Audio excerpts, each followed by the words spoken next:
మరో breaking news చూస్తున్నాం. Pushpa 2 cinema విడుదల సందర్భంగా జరిగిన తొక్కిసలాట ఘటనపై సీరియస్ అయ్యారు హైదరాబాద్ పోలీసులు. బెనిఫిట్ షో సందర్భంగా వచ్చే క్రౌడ్ ను దృష్టిలో ఉంచుకొని సరైన భద్రతా చర్యలు పాటించకపోవడంపై పోలీసులు ఆగ్రహం వ్యక్తం చేశారు. నిన్నటి తొక్కిసలాట ఘటనలో ఓ మహిళ, బాలుడు మృతి చెందిన ఘటన నేపథ్యంలో చిక్కడపల్లి పోలీసులు సంధ్యా థియేటర్ యాజమాన్యంపై కేసు నమోదు చేశారు. దీనిపై మరింత సమాచారం మా ప్రతినిధి రఘు అందిస్తారు.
బ్రేకింగ్ న్యూస్ చూస్తున్నాం.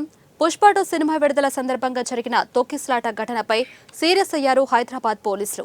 బెనిఫిట్ షో సందర్భంగా వచ్చే క్రౌడ్ ని దృష్టిలో ఉంచుకొని సరైన భద్రతా చర్యలు పాటించకపోవడంపై పోలీసులు ఆగ్రహం వ్యక్తం చేశారు. నిన్నటి తొక్కిసలాట ఘటనలో ఓ మహిళ, బాలుడు మృతి చెందిన ఘటన నేపథ్యంలో చిక్కడపల్లి పోలీసులు సంధ్యా థియేటర్ యాజమాన్యంపై కేసు నమోదు చేశారు. దీనిపై మరింత సమాచారం మన ప్రతినిధి రఘు అందిస్తారు. లావణ్య, పుష్ప 2 షోలో అయితే ముందు మనకి నిన్నటి నుంచి సందడి చేస్తూనే ఉన్నాయి. అయితే హైదరాబాద్ ఆర్టీసీ క్రాస్ రోడ్ దగ్గర అయితే ఏదైతే జరిగిందో సంధ్యా థియేటర్ పుష్ప 2 షో రివ్యూకి అయితే మనకి అల్లు అర్జున్ అక్కడ థియేటర్కు రావడం జరిగింది. దీంతో బన్నీని చూసేందుకు అందరూ అభిమానులు ఎగబడడంతో పాటు అక్కడ తొక్కిసలాట అభిమానులు ని కంట్రోల్ చేస్తూ పోలీసులు కూడా లాఠీ చార్జ్ చేయడం జరిగింది. ఆ క్రమంలో తొక్కిసలాట జరిగిన ఆ మహిళ ఉదయం మృతి చెందడం జరిగింది. ఏదైతే ఆమె తొక్కిసలాటలో గాయపడిన ఆమె రేవతి 39 సంవత్సరాలుగా తెలుస్తుంది. ఆకస్మిక స్థితిలోకి చేరిన తర్వాత దాంతో పోలీసులు వెంటనే స్పందించి సిపిఆర్ కూడా చేశారు. అలాగే ఆమె కుమారుడు తేజ 9 సంవత్సరాలుగా తెలుస్తుంది. పోలీసులు సిపిఆర్ చేసినప్పటికీ ఫలితం లేకుండా పోయింది. బేగంపేట్ కిమ్స్ ఆసుపత్రికి తరలించిన వెంటనే ప్రస్తుతం ఉదయం బాబు కొద్దిసేపటి క్రితం అయితే మృతి చెందినట్టుగా తెలుస్తుంది. ఏదైతే దాదాపు 200 మంది పోలీసులు కూడా ఇప్పుడు సంధ్యా థియేటర్ దగ్గర మోహరించినట్టుగా తెలుస్తుంది. కుటుంబ సభ్యులతో రేవతి దిల్సుఖ్ నగర్ నుంచి ఆర్టీసీ క్రాస్ రోడ్కి పుష్ప 2ని వాచ్ చేయడానికి వాళ్ళ కుటుంబంతో అక్కడికి విచ్చేశారు. అయితే కాసేపట్లో ప్రీమియర్ అక్కడ స్టార్ట్ అవ్వబోతున్నప్పుడు అల్లు అర్జున్ అక్కడికి రావడం జరిగింది. అక్కడ వచ్చిన తర్వాత ఆ థియేటర్ కెపాసిటీ అయితే 1200 వరకు కెపాసిటీ. దానికి మించి 5000 మంది అభిమానులు కావచ్చు అక్కడ చాలామంది వస్తారని చెప్పి కూడా ముందు నుంచి హెచ్చరించినప్పటికీ థియేటర్ వాళ్ళు అక్కడ సరైన ఏర్పాట్లు సరిగా చేయకపోవడం వల్ల కూడా పోలీసులు దాన్ని సీరియస్గా యాక్షన్ తీసుకుంటున్నారు. ఏదైతే చిక్కడపల్లిలో కూడా కేసు నమోదైనట్టుగా తెలుస్తుంది. సంధ్యా థియేటర్ మీద యాక్షన్ తీసుకోవడం, అలాగే ఏదైతే అభిమానులు 5000 మంది పైబడి అక్కడికి రావడం, ఇది ఇలాంటి ప్రికాషన్స్ తీసుకోకపోవడం ఇద్దరు మృతికి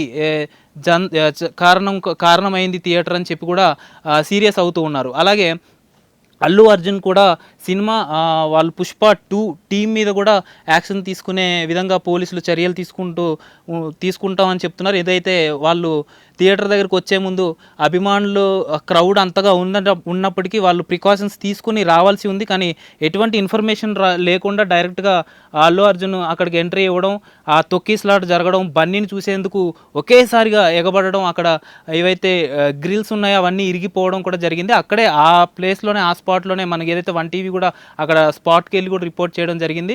ఆ గ్రిల్స్ ఇరిగిపోవడం, ఆ మహిళ అక్కడ తొక్కిసలాటలో జరగడం, వాళ్ళ చిన్న బాబు 9 సంవత్సరాలు తేజ కూడా కొద్దిసేపటి క్రితం చనిపోవడం కూడా జరిగింది. సో ఇలా ఏదైతే ఏర్పాట్లు సంధ్యా థియేటర్ సంబంధించి కావచ్చు, ముఖ్యంగా ఏది జరిగినా కూడా ఒక అభిమానం ప్రాణం మీదకి తెచ్చిందని కూడా ఇక్కడ చాలామంది సినీ వర్గాలు కావచ్చు, ఏవైతే ఇలాంటి సినిమా సంబంధించి ఏ ఫంక్షన్స్ కూడా ఇదివరకు కూడా చాలా అపశృతులు జరుగుతూ ఉంటాయి. కానీ వీటికి ఎటువంటి ఏర్పాట్లు తీసుకోకపోవడం అటు సంధ్యా థియేటర్ తప్పు అనేది పోలీసులు చెప్తూ ఉన్నా, ఏదైతే అభిమానులు కావచ్చు, జనం కూడా దానికి సంబంధించి కొన్ని జాగ్రత్తలు ప్రికాషన్స్ తీసుకుంటే బాగుంటుందని చెప్పి కూడా పోలీసులు చెప్తూ ఉన్నారు. Lavanya, thank you Raghu.